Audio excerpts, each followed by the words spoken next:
Chanting in solidarity, youth-led civil society groups and activists pressed on Nigerian authorities to sign an amended electoral reform bill.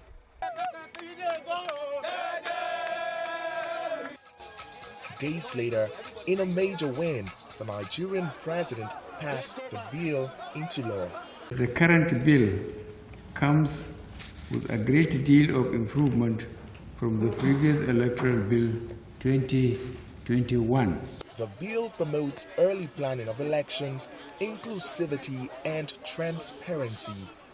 And activists say these are very important ahead of the polls in February of next year.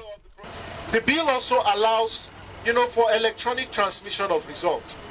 This is important because it will deepen the integrity of the results collation process, which is one of the weakest links, in our electoral process. But the bill is only a means to an end.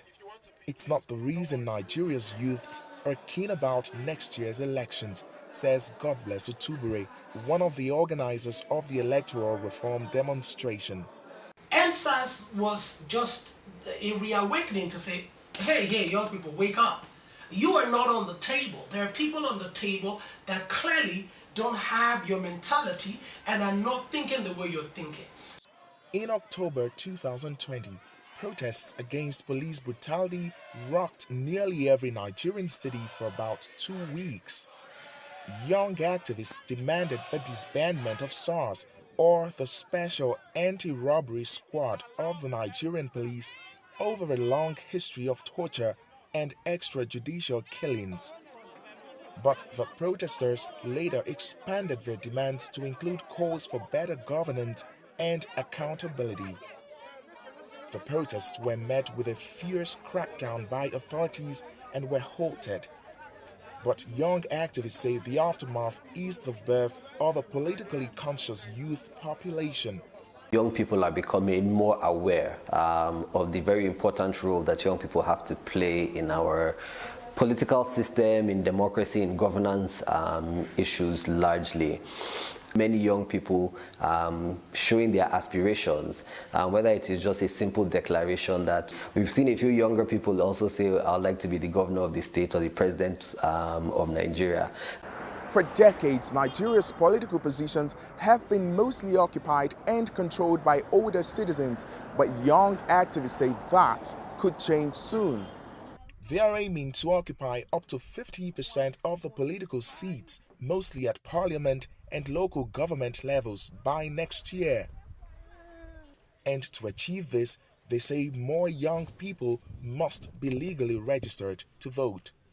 For weeks, Godbless Otubere and his team have pitched their tent in Abia State, southeastern Nigeria, and have been offering voter education to local communities there.